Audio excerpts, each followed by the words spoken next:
Anda kembali di Dua Sisi, saya ingin ke Bang Heroik. Bang Heroik, ini kan yang jadi juga permasalahan adalah ketika ini disahkan, ini kan kita tahu bahwa pemilu yang nanti pertama kali dilaksanakan adalah pemilu nasional. Ya, pemilu nasional berarti ada presiden, pileg, DPR, DPD di situ. Nah, ini 5 tahun nih udah pas nih. Nah, begitu kita geser ke pemilu daerahnya, ada pilkada di situ, pemilihan kepala daerah, baik itu gubernur, bupati, wali kota, dan DPR di tingkat 1, tingkat 2-nya. Ini jadi lebih panjang waktunya, 7 dan 7,5 tahun. Nah, ini kan jadi permasalahan nih. Ini yang melanggar disebutkan konstitusi. dalam putusan MK nomor 135 itu sebagai fase transisi. Nah, maka dari situ memang Mahkamah menyebutkan bahwa ini bisa diatur oleh pembentuk undang-undang dalam masa transisi ini. Bahkan Mahkamah secara eksplisit dalam pertimbangan hukumnya menyebutkan bisa dilakukan constitutional engineering. Constitutional engineering ini diatur dalam undang-undang pemilunya. Dalam fase transisi menuju periode 5 tahunan kembali. Bisa diatur oleh pembuat undang-undang ini dalam artian eksekutif dan legislatif. Betul, melalui revisi undang-undang pemilu. Dan kita harus lihat loh, sejak 2024 ini, pasca 2024, Undang-Undang 7 2017, 10 2016 itu udah masuk prolegnas. Tapi sampai sekarang tak kunjung dibahas. Itu yang kemudian juga menjadi salah satu argumentasi dari Mahkamah Konstitusi. Kenapa kemudian Mahkamah berubah pendiriannya. Dari 2013, MK menyebutkan yang konstitusional itu adalah 5 surat suara. Tetapi di 2019, dalam putusan 55, ada 6 opsi yang menurut MK konstitusional serentaknya. Termasuk serentak nasional dan lokal. Dan hasil penelusuran MK di dalam original intent, bahkan kami coba baca lagi di dalam naskah komprehensif Risalah Amandemen Konstitusi, itu menyebutkan bahwa memang pada waktu itu desain keserentakan ini banyak. Ada yang 5 surat suara, ada yang kemudian keseluruhan serentak nasional dan lokal, ada juga serentak nasional dan lokal tersendiri. Sehingga itulah yang kemudian merubah pendirian Mahkamah Konstitusi di putusan 55, sehingga ada 6 opsi. Dan di 2024, nah kalau kita lihat, MK menyebutkan dalam pertimbangan hukumnya ada kondisi faktual dan objektif tidak adanya revisi Undang-Undang Pemilu. Dan di 2019 pada waktu itu sudah masuk ya Bang Tobas, rencana untuk revisi Undang-Undang Pemilu di 2020. Tapi faktanya tidak jadi.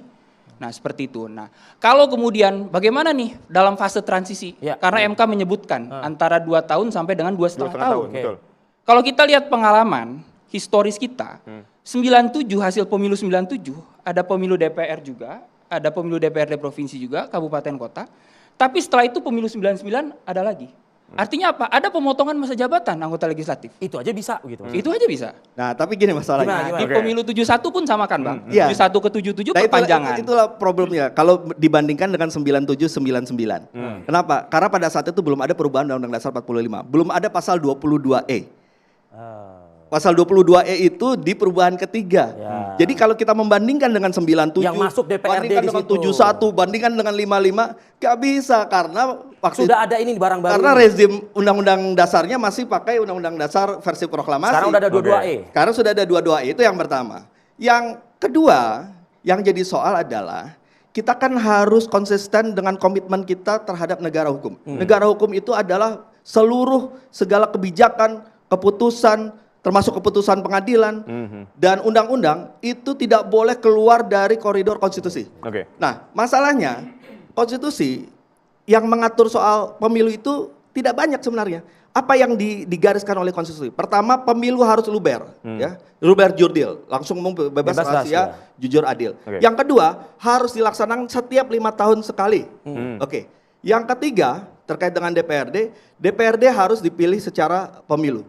Jadi hanya 3 itu saja. Sementara model-model lain, mau kita modelnya seperti apa, mau serentaknya seperti apa, mau dipisah seperti apa, itu diserahkan open legal policy kepada pembuat undang-undang. Nah sayangnya di putusan ini meskipun Tidak dibuka ruang itu maksudnya? Tidak dibuka, pertama tidak dibuka ruang itu. Yang kedua, kan yang harus dijaga kalau MK itu harus menjadi the guardians of the constitution. Yang harus dijaga adalah ketika ada undang-undang atau ketika ada keputusan, ada kebijakan yang melanggar pemilu setiap 5 tahun, maka MK harus menjaga tidak boleh. Termasuk juga yang tadi dikatakan sebagai masa transisi itu tadi. Contoh konkret soal pilkada. Contoh konkret pilkada misalnya. Tadi Bang Tobas menyebutkan bahwa yang diatur dalam konstitusi kita itu hanya pileg dan pilpres. Pilkada karena disebutkan dalam pasal 22E. 18 ayat 4. Pasal 18 ayat 4 itu adalah dipilih secara demokratis. Dan ini sudah ada historisnya juga dalam konteks original intent dan dimasukkan dalam putusan MK nomor 55 dan juga putusan MK mengenai penghapusan pada waktu itu peradilan khusus.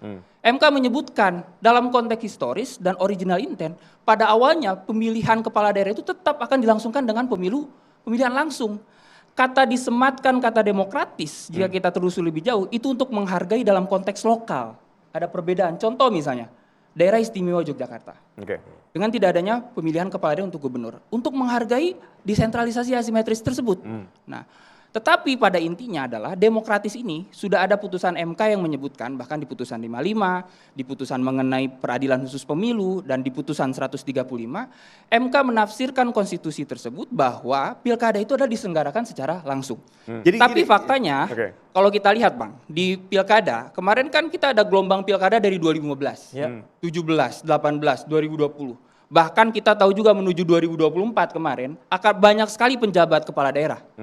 Yang kosong dan itu tidak dipilih oleh pemilu loh. Jadi yang kalau kita lihat dalam konteks 5 tahun itu bisa. Nah itulah fase transisi itu. Yang jadi soal sekali lagi supaya juga publik paham. Yang jadi soal adalah persoalan DPRD yang nanti akan baru pemilu setelah 2 sampai 2,5 tahun. Persoalan kepala daerah tidak jadi soal.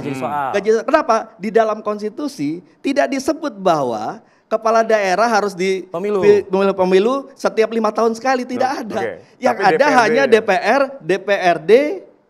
DPD, Presiden Wakil Presiden dan DPRD.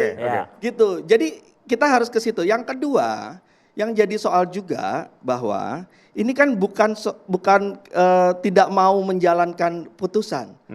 Tetapi tidak bisa dijalankan. Maksud Anda eksekutif dan legislatif nggak bisa menjalankan ini? Nggak bisa, kenapa? Karena kalau DPR dan pemerintah nanti mengadopsi amar putusan ini seperti tadi yang disampaikan modelnya seperti itu, berarti DPR dan Presiden melanggar konstitusi. Sia-sia MK dong bersidang kemarin. Itu dia beratnya. Jadi ini kita bicara soal konstitusi, bukan soal teknis.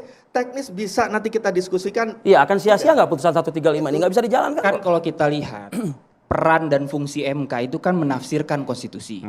Logika sederhananya, mana mungkin Mahkamah Konstitusi kemudian tidak memberikan ruang pada. Nah ini ada soal ini argumentasi ini bisa saya luruskan. Jadi gini, ada teori penafsiran namanya.